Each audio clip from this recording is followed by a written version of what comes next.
कल हम लोगों ने यहां पे इसका शुभारंभ किया, समाजवादी पार्टी ने उसका विरोध किया है और मुझे लगता है कि प्रोसीडिंग का हिस्सा होना चाहिए। इनको समाज के सामने एक्सपोज करना चाहिए। अपने बच्चों को ये लोग पढ़ाएंगे इंग्लिश स्कूलों में और दूसरे के बच्चे के लिए अगर वो सुविधा सरकार देना चाहते हो, कहते नहीं उर्दू पढ़ाओ इसको, यानी उसको मौलवी बनाना चाहते हैं, कठपुल्ला पर जोड़ते इसको ले जाना चाहते हैं। ये नहीं चल सकता। अभी आज से थोड़े दिन पहले उत्तर प्रदेश के चीफ मिनिस्टर ने उत्तर प्रदेश की असेंबली में ये कहा कि उर्दू पढ़ना कठमुल्लाओं की तरह मौलाना बनाना की बात है, साइंटिस्ट नहीं बनते। अब जाहिर है उत्तर प्रदेश के मुख्यमंत्री को तो उर्दू नहीं आती, मगर वो साइंटिस्ट क्यों नहीं बने, उसका जवाब वही दे सकते हैं। उत्तर प्रदेश के मुख्यमंत्री ने कहा कि उर्दू पढ़ने से कठमुल्ले बनते हैं। अब उत्तर प्रदेश के मुख्यमंत्री के जो बुजुर्ग थे या जिस आइडियोलॉजी से वो आती हैं, उनके किसी भी शख्स ने इस मुल्क की आजादी में हिस्सा नहीं लिया। ये गोरखपुर से आते हैं और उसी गोरखपुर से रघुपति साहेब फराख भी आते हैं। फराख गोरखपुरी उर्दू का एक बहुत बड़ा शायर था, मुसलमान नहीं था। अगर शायद असेंबली में कोई उठ के बोल देता मुख्यमंत्री को, तो मुख्यमंत्री बोलते नहीं उन्हें भी कठमुल्ला है। तो ये इनकी ये इंटेलेक्चुअल कैपेसिटी है इनकी। फराख गोरखपुरी गोरखपुर के शायर थे, उर्दू के बहुत बड़े शायर थे। अब मेरे अजीज दोस्तों और बुजुर्गों, जिसके जहन और दिल पर गहन लग चुका है, तो दुनिया की कोई रोशनी उसके सर पे नहीं पहुंच सकती। फराख गोरखपुरी का शेर क्या है सुनिए, ये बीजेपी आरएसएस वालों को बता रहा हूं, जो उर्दू बोलने वालों को कठमुल्ला कहते हैं। फराख गोरखपुरी ने कहा था, सरजमीन हिंद पर अक़वाम आलम के फराख, सरजमीन हिंद पर अक़वाम आलम के फराख, काफिले बसते गए हिंदुस्तान बनता गया।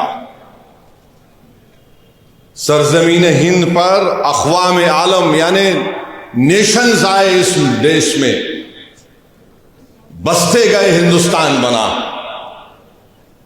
अब ये जो आर्ग्यूमेंट इनका आरएसएस का है कि नहीं ये बाहर से आए, तुम भी बाहर से आए, जितने आर्यंस है बाहर से आए, अगर ओरिजिनल है तो द्रविडियन और ट्राइबल लोग हैं।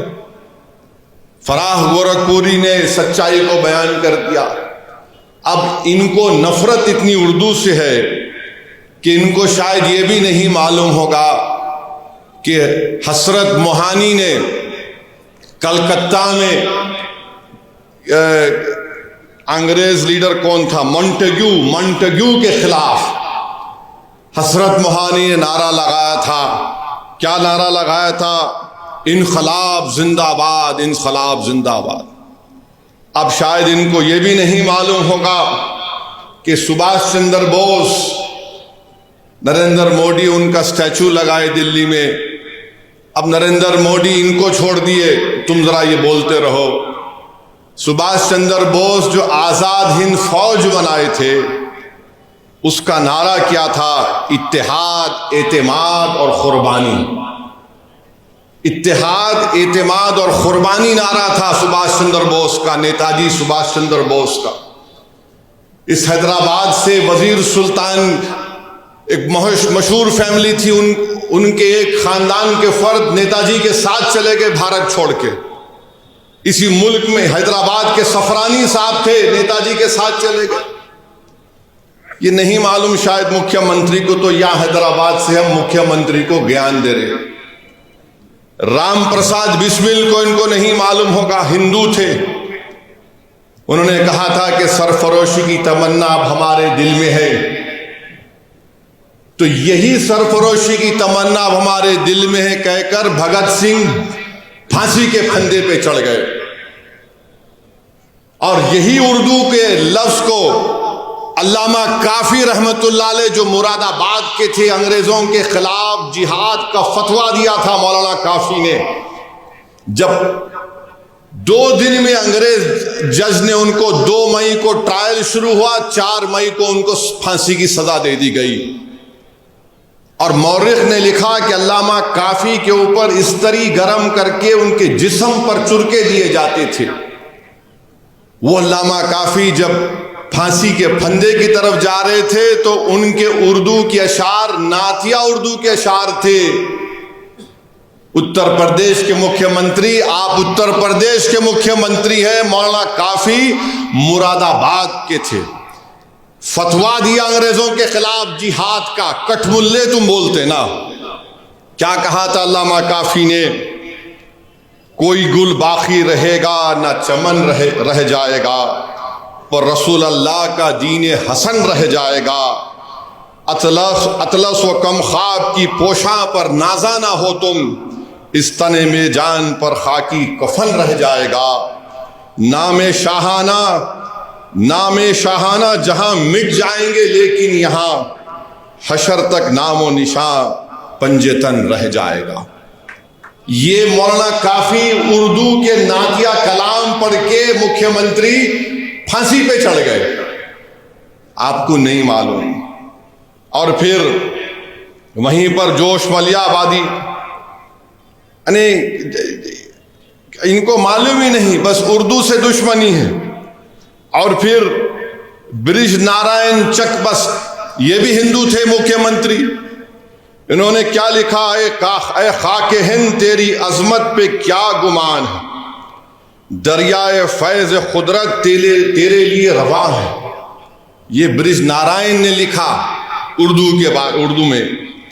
फिर आज इन्हीं की ये बात, फिर मुजाहिद आज़ादी मौलाना शौकत अली खिलाफत तहरीक में बहुत बड़ा रोल उनका। राउंड टेबल के लिए बरतानिया गए तो मौलाना शौकत अली ने कहा कि अगर मैं हिंदुस्तान को आज़ाद नहीं कराऊंगा तो मैं भारत को वापस नहीं आऊंगा। जब भारत से गए मौलाना शौकत अली तो बैतुल मुक़द्दस में उनका खैर मुक़द्दम हुआ। 2 लाख लोग मौलाना शौकत अली के इस्तकबाल के लिए बैतुल मुक़द्दस को आए थे। उसके बाद वो बरतानिया गए, राउंड टेबल कॉन्फ्रेंस हुई। उनका एक मशहूर तकरीर है, रामपुर के थे मुख्यमंत्री मौलाना शौकत अली, आपको नहीं मालूम होगा। मौलाना शौकत अली ने एक शेर कहा था, शायद ये आपके लिए और आरएसएस और बीजेपी के लिए कहा होगा, यकीनन कहा होगा। मौलाना शौकत अली ने कहा, दौरे हयात आएगा खातिल, दौरे हयात आएगा खातिल खजा के बाद, दौरे हयात आएगा खातिल खजा के बाद, है इब्तिदा हमारी तेरी इंतहा के बाद। तो तुम्हारी इंतहा होगी। आज तुम इख्तिदार के नशे में बड़ा अनाब शनाब बक रहे हो, बके जाओ।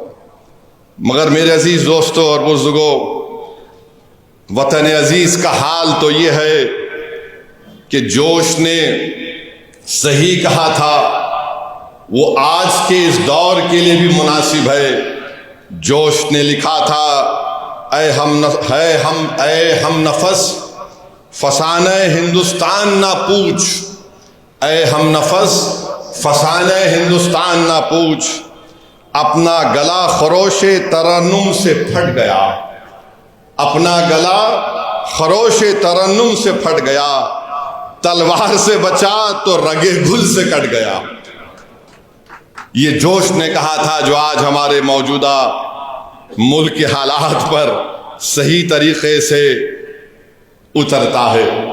तो हम उत्तर प्रदेश के मुख्यमंत्री को एक और इत्तला दे रहे हैं कि भारत की लोकसभा में ओम बिरला स्पीकर ने ऐलान किया कि जो कोई भी भारत की पार्लियामेंट में, लोकसभा में जो तकरीर में भाषण देगा उसका तर्जुमा उर्दू में होगा। अब आप क्या बोलेंगे स्पीकर को? उर्दू आप जो जबान में देंगे, कई जबानों में तर्जुमा होगा। तो इनको नहीं मालूम ये उत्तर प्रदेश के मुख्यमंत्री को यह भी नहीं मालूम कि उर्दू उत्तर प्रदेश की तहजीब का हिस्सा है।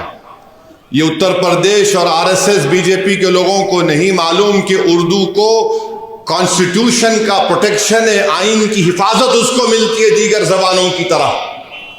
उत्तर प्रदेश और मोदी को नहीं मालूम कि हर मुसलमान ही उर्दू नहीं बोलता, बल्कि ये मुसलमानों की जबान नहीं है, ये इस देश की आजादी की जबान रही है, ये इस मुल्क की जबान है।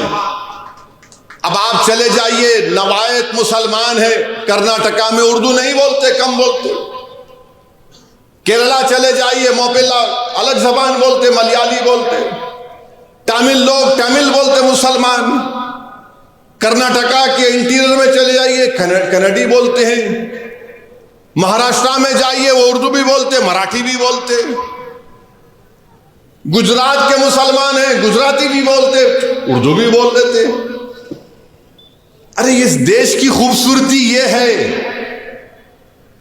बीजेपी इस देश को, इस वतन को एक जबान, एक मजहब, एक आइडियोलॉजी और एक लीडर के तहत बनाना चाहती है। भारत में हजारों मजहब हैं, कई जबानें हैं, कई हजारों तहजीबें हैं, तभी जाकर भारत बनता है। इसीलिए फराग गोरखपुरी ने कहा थे, अक़वाम आलम का लफ्ज इस्तेमाल किया था। अब इनको समझ में आया नहीं आया नहीं मालूम, मगर हमारा काम यह है कि इनको समझाना और इनको बताना कि उर्दू से दुश्मनी करना जिद्दोजहद आज़ादी से दुश्मनी करने के बराबर है।